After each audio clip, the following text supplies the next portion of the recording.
O ano é 1978. Nasce a estrela de basquetebol Kobe Bryant e Super-Homem, o filme, estreia nos cinemas.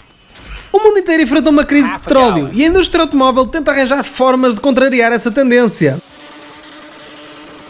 No entanto, no Japão, um homem de nome Matasaburo Maeda, ou em português, mata esse burro ou a mãe dá, desenhava aquele que viria a ser o desportivo topo de linha da Mazda. O Mazda RX-7. E era boas, assuntos e pissudos, sejam bem-vindos a mais um vídeo da aula de história mais fixe de sempre, excluindo obviamente a última aula de história antes das férias, que a setora deixa sempre ver um filme, comer no fundo da sala passa a ser legal e ainda sais mais cedo para ir contribuir para o aquecimento global, com aquele cigarro que roubaste ao teu tio. Ora, hoje vamos falar de outro tipo de aquecimento global.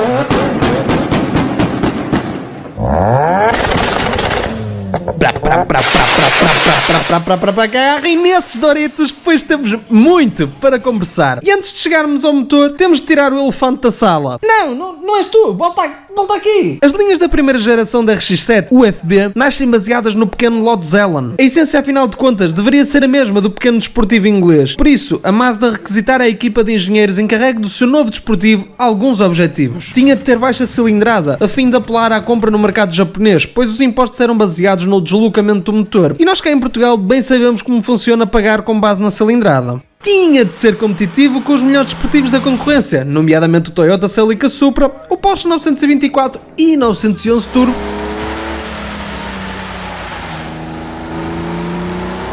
e ainda o Nissan Ferledizetto, ou 240Z para os amigos.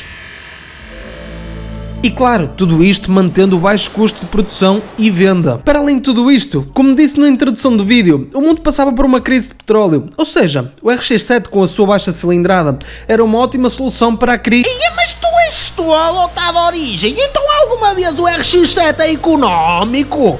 Eu no meu Ibiza TDI faço 4,5 litros e ainda vergo mato na boca! Tá caladinho! Deixa-me explicar.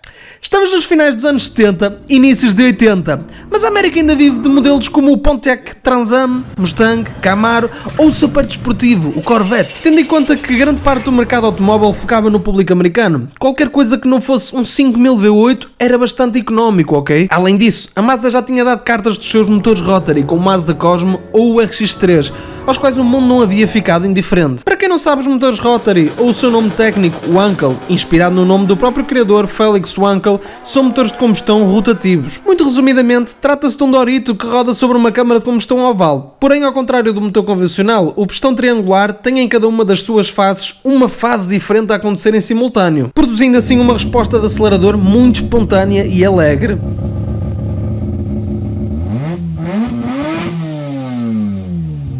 Podíamos nos alongar imenso nos motores Wankel, mas terá de ser para um próximo episódio, pois apesar de praticamente extintos, marcaram muito a indústria automóvel e motociclista.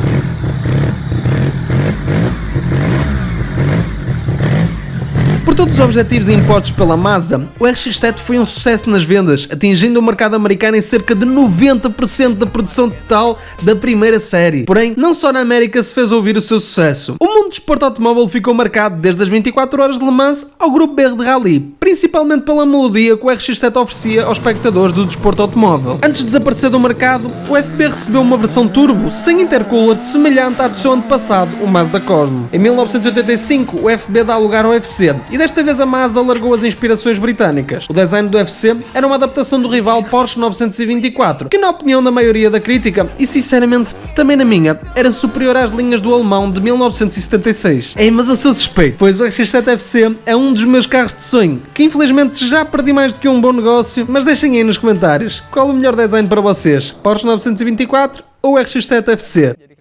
As críticas não se ficavam pela estética.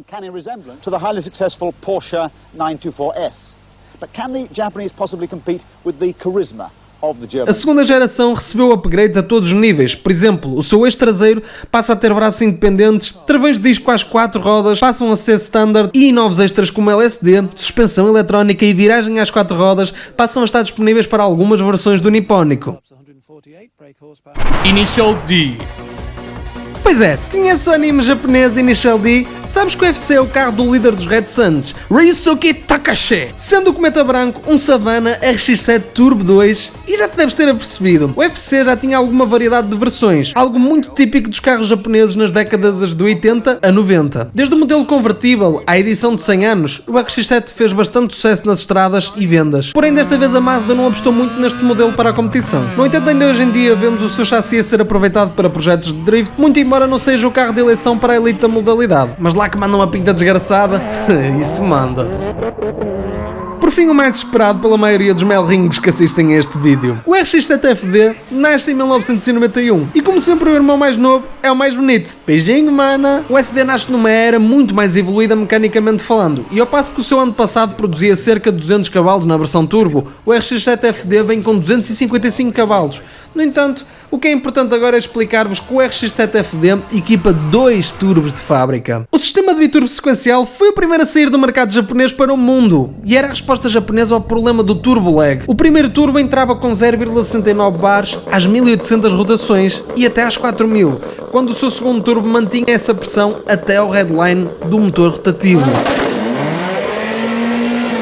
Ao longo dos anos o FD viu várias versões, como o RX-7 SP, uma versão limitada a 35 carros apenas para o mercado australiano, para que assim o modelo fosse homologado para o GT australiano de carros de produção. A versão SP produzia 277 cavalos e 353 Nm de torque, e alterações à carroceria como um spoiler e lip frontal em fibra de carbono e um tanque de combustível de 120 litros em fibra de carbono, face ao standard de 76 litros apenas. Entre outras alterações, face ao modelo regular, a versão SP é um docinho muito raro, mas que qualquer colecionador adoraria ter. Outras versões, como o RX-7 Type R e o famoso Spirit R, foram surgindo ao longo dos anos, com muitos níveis de equipamentos diferentes, variando de continente para continente os seus opcionais e standards. A última série do FD e a oitava da gama RX-7 apenas esteve disponível para o mercado japonês e, obviamente, de volante à direita, e contava com turbos melhorados, melhor sistema de arrefecimento, todo o seu interior foi atualizado, o spoiler foi melhorado e ganhou níveis de ajuste, e o topo de linha vinha agora limitado a 280 cavalos impostos pelo governo japonês. Em breve vou fazer um vídeo a falar desta e outras limitações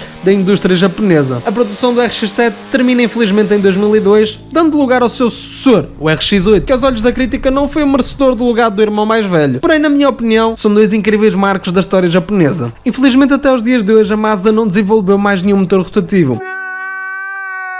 E quer o RX-7, quer o RX-8 não voltaram a ver a luz do dia. Porém, não seria nada fácil contrariar as restrições a nível de emissões existentes nos dias de hoje. E se já é complicado para um tipo de motor que é desenvolvido por toda uma indústria automóvel, imaginem para o underdog Wankel chegar a esse nível de desenvolvimento com o investimento de praticamente uma só marca. A Mazda chegou a anunciar novidades em meados de 2018, porém as expectativas já são poucas ou nenhumas com a constante evolução das normas e restrições. Será que a Mazda vai ignorar as parceiras nipónicas que mantêm o legado com o novo NSX, o Supra, o GTR e até o Z? Ou irá a Mazda continuar sem resposta para esta lacuna deixada num carro que carrega tanta história nos seus guarda-lamas? Deixa a tua opinião nos comentários. Achas que a série RX vai voltar dignamente? Qual é o teu RX-7 favorito? Que assunto achas que eu devia abordar no próximo episódio? Se respondes a todas estas perguntas, te garanto que o teu pênis vai crescer cerca de 5 mm. Forte abraço a todos vocês e até o próximo vídeo, pessoal. Fui! The new RX-7.